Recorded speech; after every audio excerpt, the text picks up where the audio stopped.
Hey guys, it's your favorite real estate investor, Brian Davila, and today I'm going to show you how to start flipping houses with less than $1,000.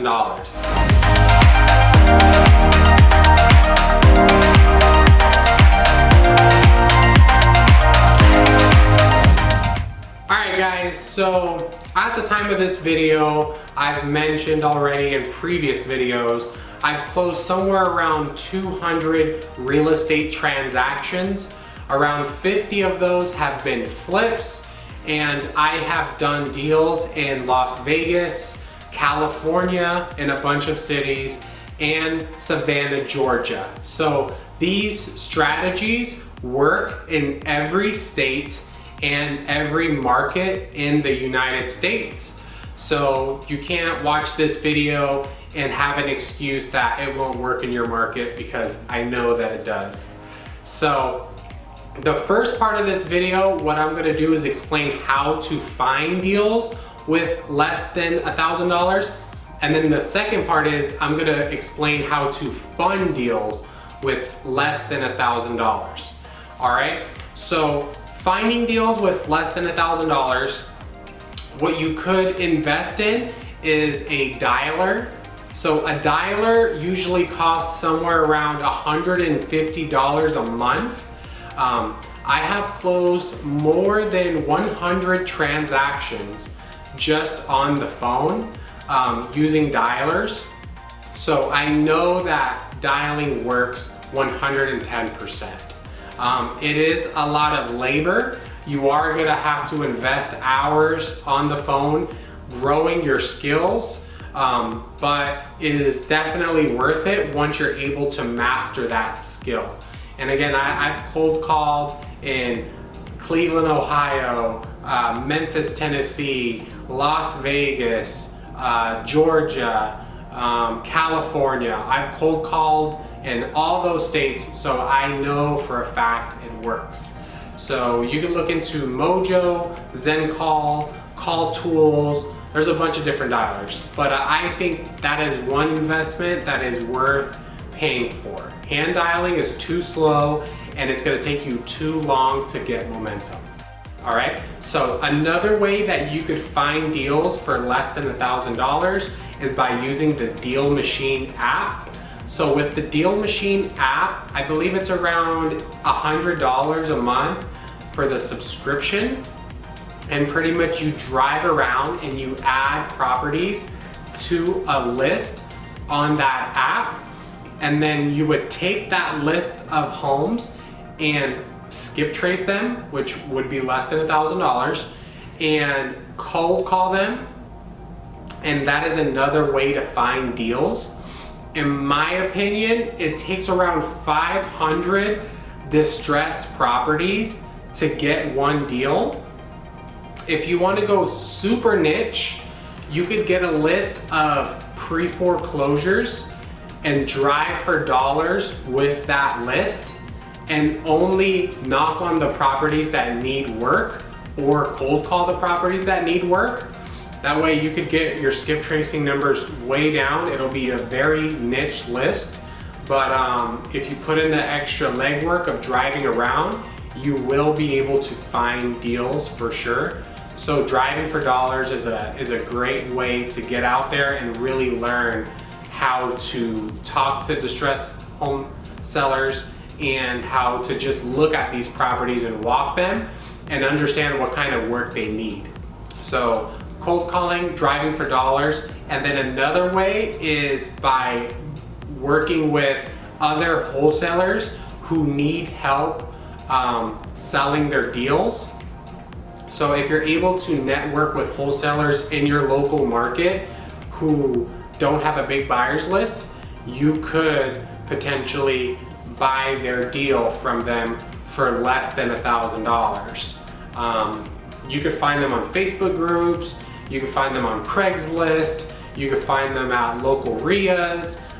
In California, they're still doing RIAs, so and I know in other states right now they're also still doing meetups and stuff like that. So you're gonna have to go out there and network, meet people, and you could get a deal for less than $1,000.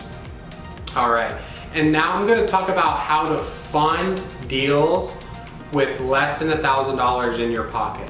And I have actually done this before. So again, if you don't think it works, you're wrong. I know that it works for a fact. You just have to be creative. All right, so one way that you could buy a deal with less than $1,000 is by JVing with an experienced flipper. So right now at the time of this video, I have 3 people that bring me deals. If the numbers make sense, I will buy the deal 100% with my money, and we will split the profits once the property is resold. I could always pay them a wholesale fee, but some people want to go through the entire experience of flipping a house, so they rather get paid at the very end of the deal. And that's how I started. Realistically, when I first started, I didn't have all the capital to buy a house, so I would just JV with experienced flippers in my market. And you will definitely learn. Some flippers are gonna tell you no, but you're just gonna have to find another person that's willing to do it, right? There's more than one flipper in every market. So if someone says no, say great, I'll come back to you, and keep searching for someone that is willing to JV with you. So that way you could be there when they're doing the rehab, when the property's being listed, when the property's in escrow, and at the end when everyone gets paid. Another way that you could fund a deal for less than $1,000 out of your pocket is JVing with hard money lenders. So there are hard money lenders who will fund a deal if you bring it to them, and you could get paid again on the back end.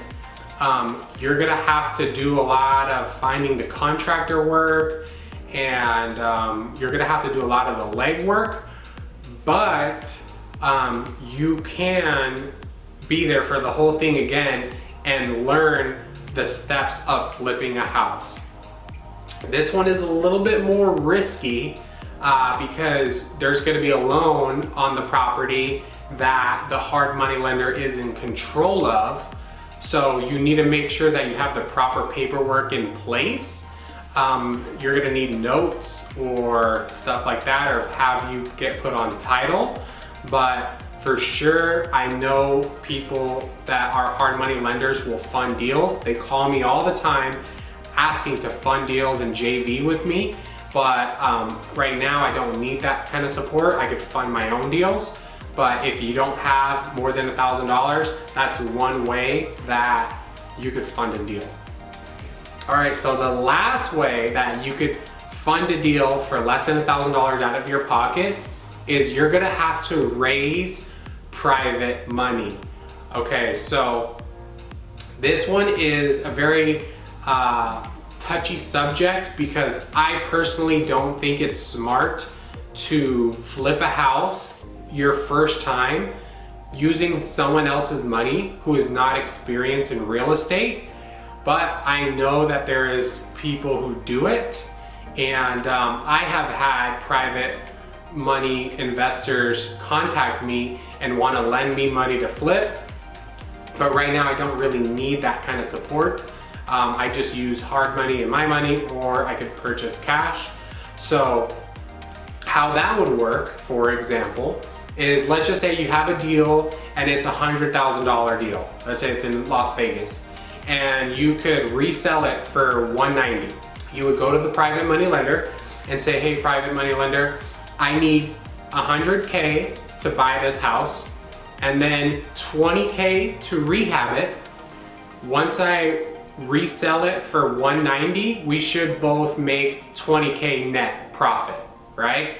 If you have someone with the money, they're gonna look at it like, okay, I have to invest $120 and I get back $20K, that's a great return on my money. Let's do it. There are a bunch of people who have money sitting in their bank right now who want to invest it in real estate. They just don't know how to do it. So if you're willing to go out there, do the driving for dollars, do the cold calling, go out there, get the appointment, get the contract signed, you should be compensated for that. So make sure that you negotiate with that person, that's the private money lender, and get a fair deal, right? There's a saying that says, you don't get what you're worth, you get what you negotiate. So make sure that you negotiate a fair deal with the private money lender, and then that way they could fund the deal, you'll manage the deal, and you guys will both get paid at the end. And it's also very important to get your agreements in writing. I have made the mistake before trusting people, and it did not work out because I wasn't in the position where I had money, so I had to trust them, and I didn't get my agreements in writing. So make sure that you get everything in writing, no matter how good a friend you are at the time or how friendly that person is. Make sure you get something in writing. And what that was, something like that could look like is put yourself on title. If once you're on title, they cannot sell the house without you. All right, so you could put yourself on title, you could put a note on the property for whatever your profit is going to be, or you could just come up with a simple JV agreement that you and that person sign, and have an attorney look at it. That'll cost less than $1,000 to have an attorney look at a one-page form that you guys will both sign. So that way when it sells, you're protected. All right, you always got to make sure that you protect yourself when you're doing JVs or joint ventures. All right, and the last thought that I want to leave you guys with is, don't ever be scared to make someone else money. When I first started flipping houses, I didn't care that I was giving up 50% of my profits to an experienced flipper, because in return I was gonna learn, right?